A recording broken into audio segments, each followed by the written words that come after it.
Salve, salve galera, Mando LP aqui gravando mais um vídeo pra vocês. E de novo com aquela maravilhosa sensação de estar sendo embalado no colo do capeta. Porque tá calor pra caralho, puta que pariu. Mas vamos lá, vamos fazer mais uma review de jogo. E pessoal, demorou um pouco pra trazer uma review pra vocês porque vida de gamer não é fácil.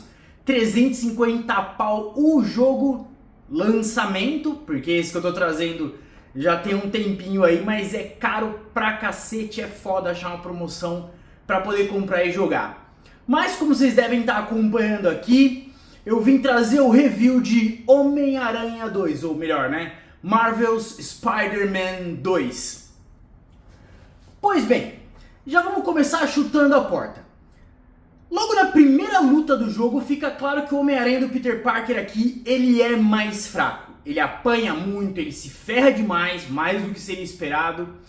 E ainda que role uma tentativa no decorrer do jogo de equilibrar isso, a diferença do ponto de partida do Miles e do Peter, ela é grande demais. E eu não falo em termos de jogabilidade não, tá pessoal? Até tem um equilíbrio entre, por exemplo, as habilidades e o dano que vai causar. Não é tão diferente assim. Digamos que essa diferença é muito mais narrativa, é uma coisa muito mais estética, visual. Você vê que os poderes do Miles são maiores. Inclusive ele tem habilidades, pô, Miles é invisível, velho. O que é isso? Enfim, isso, claro, me levou a uma dedução óbvia a respeito do jogo. De que ele é muito mais do Miles Morales, e isso deu pra concluir em, sei lá, umas 4 horas mais ou menos, né? Já que o roteiro ele fica enaltecendo quase de maneira exagerada o Aranha lá de origem latina. Isso até me lembra um pouco aquele filme Sucker Punch do Snyder, lá dos idos de 2011, não sei se alguém aqui assistiu, acho bem difícil, né? Mas enfim, em que a gente julgava que a protagonista era uma pessoa, mas no final ela mesmo disse que a história nunca foi dela. Então meio que você, tipo, o protagonista é quem tá em foco, mas no final a história não é sobre ele, né? Então assim, por mais que o Peter esteja em foco, a história meio que não é dele. E assim, esse jogo, eu vou falar aqui de um probleminha que ele tem logo de cara, tá? Que logo no começo a gente já vê. Por alguma razão que eu desconheço, né? Ele fica o tempo todo chamando seus personagens pelo nome em inglês. E eu confesso que isso é muito paia, tipo, muito zoado. Afinal, tipo, a gente tem um personagem aí com, sei lá, velho, uns 200 anos de idade também, que todo mundo já tá velho de conhecer em várias mídias, cinema, animação, quadrinhos, tá ligado? Todo mundo já sabe quem são os vilões e já tá acostumado a chamar o nome deles em português. Então, tipo, você ficar chamando, ai, não é o lagarto, é o lizard, tá ligado? Pô, velho, que coisa idiota. Sério, me tirou muito na experiência. Tinha hora que me quebrava demais isso aí. Mas enfim, vamos passar em frente. Sobre o mapa, o jogo ele segue a mesma fórmula dos outros dois anteriores. O Spider-Man 1, né, Homem-Aranha 1, e o Spider-Man Miles Morales. Só que agora Nova York tá muito maior. E assim, particularmente eu nunca viajei para os Estados Unidos, tá? E sinceramente a Grande Maçã é um dos últimos lugares que eu visitaria na Terra. Só que eu tenho que reconhecer que assim, a imersão na cidade, pra mim, que nunca visitei, me parece muito completa, né? Cada detalhe, cada canto, cada bairro. Assim, Nova York, ela tá pulsando em vida, pessoal. Enche muitos olhos. Inclusive, o jogo ele oferece pra gente 3 maneiras de se deslocar pela cidade. A primeira é a viagem rápida, que só tá disponível quando você completa um certo número de missões dentro da área ali do bairro. De longe, ele é o mais sem graça, tá? Só que ele te poupa muito tempo porque o SSD do PS5 tá voando. Então, tipo, nisso, pelo menos assim, te economiza...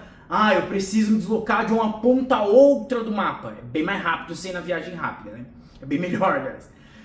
O segundo é planando com as asas de teia, que é um novo recurso de deslocamento que o jogo possui, tá? Eu achei uma puta iniciativa, e é um jeito gostoso de viajar até. A gente tem correntes que te impulsionam pra frente e pra cima, né, pra te manter no ar, e em certos pontos tem como você usar uma espécie de estilingue. Então você chega num determinado lugar, por exemplo, do outro lado do rio, pega um impulso e vai pra longe pra poder atravessar esse rio. E nisso você consegue planar, né? Apertar o botão triângulo, segurar, né? E você começa a planar e atravessa. Nossa, Jesus, como eu tô suando. Puta que pariu, tá muito quente, velho. Pelo amor de Deus. Enfim, vamos em frente. Infelizmente, esse jeito, ele demanda alguma habilidade que eu não tenho, sabe? Tipo, é um pouco difícil controlar. Eu acabava me enroscando muito.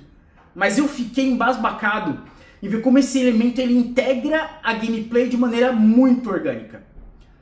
O terceiro jeito é se balançando com as teias. E aqui eu posso afirmar que dá pra ficar assim horas. Na real, o dia inteiro apenas se balançando de um lado pro outro da cidade.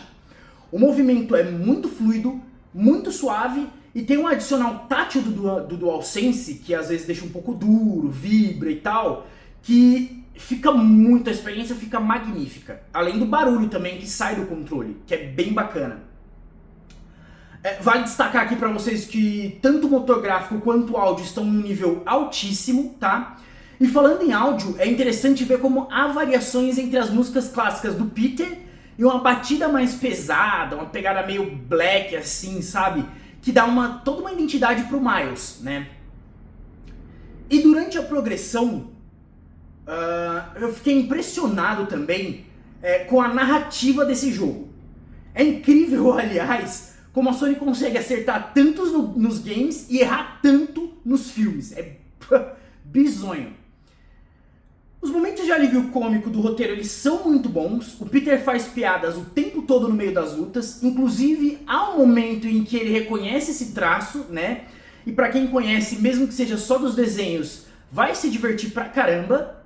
E mais um ponto sobre o roteiro. Ao longo dos 2 primeiros atos, ele não se preocupa se vai demorar pra mostrar, por exemplo, a mudança de personalidade do Peter por conta do Venom. E eu fechei o negócio aqui e vocês acreditam que foi suor, velho? Não sei se vai dar pra ver, foi suor que fez eu fechar o aplicativo. Vou secar aqui pra voltar. Então, tipo, toda a progressão, a mudança de personalidade do Peter pro Venom, né? Pra aquela coisa mais do Venom, do simbionte, é toda lenta, toda devagar. O problema é que no terceiro ato, quando já vai encerrar a história, fica tudo muito corrido, muito, acho que rushado, que é o termo, né? Tipo, tudo muito apressado. Bom, agora aqui eu vou separar pra vocês um tópico à parte só pra falar dos vilões desse jogo. E, de novo, eu sei que eu tô usando bastante essa expressão, mas é real. É incrível como a equipe de roteirista da Insomniac consegue trabalhar melhor que os estúdios da Sony. Eu confesso que, puxando de memória, eu não me lembro de ver o Venom, por exemplo, em muitas adaptações, em outras mídias.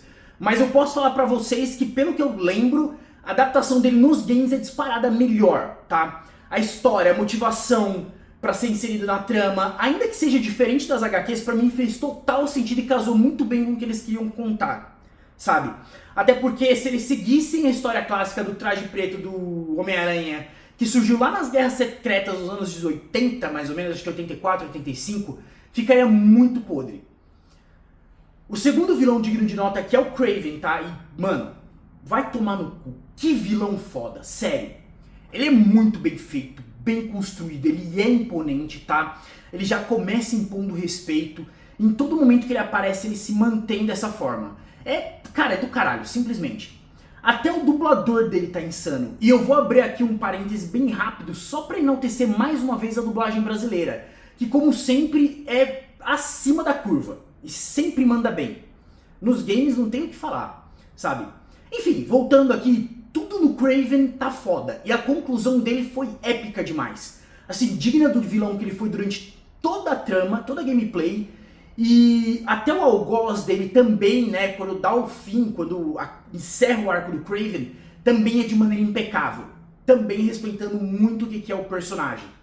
Mas agora, assim, vamos falar um pouco dos problemas do jogo. Eu vi alguns bugs perto do terceiro ato, tá? Mas era muito mais em relação à sincronia das falas, né, com as legendas. As legendas estavam um pouco fora de sincronia, isso aconteceu bastante.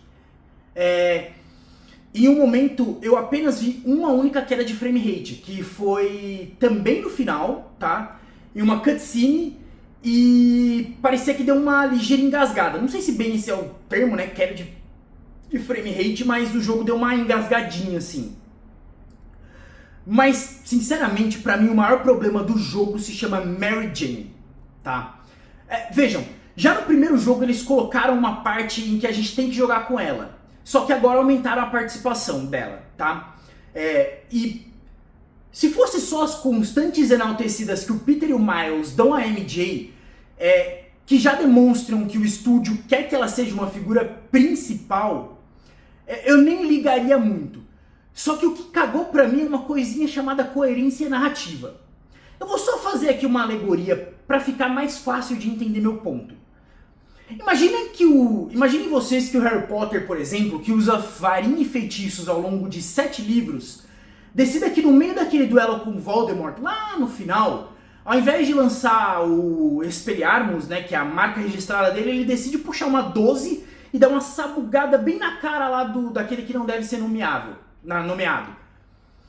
Bom, eu falando isso pra vocês é absurdo, né? Seria inaceitável. Simplesmente porque não seria coerente com aquilo que foi construído até ali. Então, me digam, como uma humana que não tem qualquer treinamento em combate, tá? Ela não tem armadura tecnológica com ataques que exploram a fraqueza dos simbiontes, como um deles tem, poderes aracnídeos e elétricos, capacidade de cura, sentido aranha, como que ela consegue fazer frente contra caçadores altamente treinados e alienígenas, né, que é um dos elementos lá, apenas com um teaser e um sonho? Pois é, já não bastasse isso não ter coerência nenhuma com a história, ainda a gameplay dela é ruim demais, é lenta, truncada, travada, ela não te permite fazer muitas coisas. E vejam, a Homem-Aranha não só se inspira, mas ele copia a trilogia Arkham do Batman na caruda, tá? Isso é fato. Então, por que ao invés de usar a Mary Jane humana comum, eles não colocam, sei lá, a Gata Negra ou a Sabre de Prata, por exemplo, que são treinadas em combate pra gente poder testar? Pra mim faria muito mais sentido do que uma civil com uma arma de choque. Enfim, Marvel's Spider-Man é um excelente jogo, tá? Com uns problemas muito pontuais, mas que não estragam de maneira nenhuma a experiência do jogo, exceto a gameplay da Mary Jane. Pra mim é o maior problema. Enfim, eu até confesso que torci um pouco o nariz pro Miles, tá? Quando eu soube da criação dele nas HQs lá atrás, acho que é de 2011 também ele, não lembro direito.